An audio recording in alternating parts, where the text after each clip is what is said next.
bahwa sudah masuk di Indonesia ada 2 penderita yang positif corona, kita tentu antisipasinya sama saja seperti kemarin.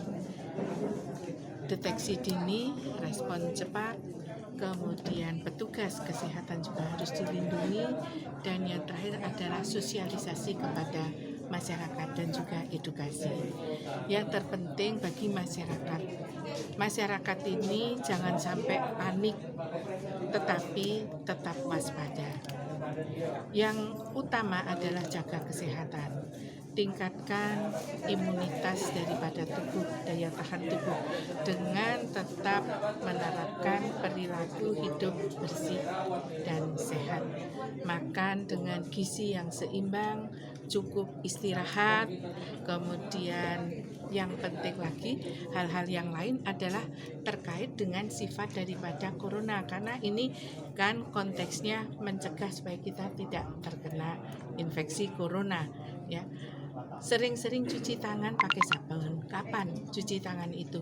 Cuci tangan itu dilakukan sebelum kita menyentuh hidung, mata, mulut, mau makan, dan setelah kita melakukan kegiatan yang menyentuh misalnya benda-benda yang sering dipegang juga oleh publik, ya.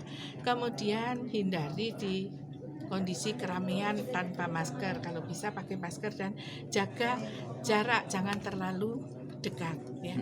Karena penularan daripada corona ini adalah terbesar melalui droplet, ya. Sehingga kita harus mengenali bagaimana mencegahnya itu.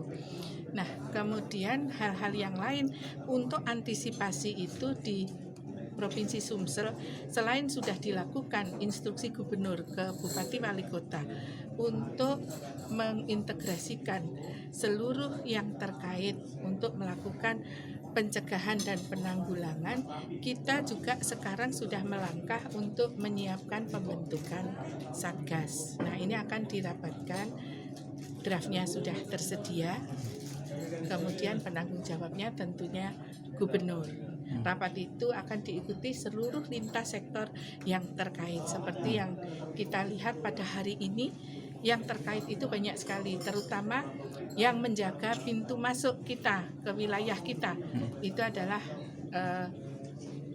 KKP, Angkasa Pura, kemudian KSOP, TNI, Polri, BPLK, pengambil sampelnya, dan lain sebagainya, semua akan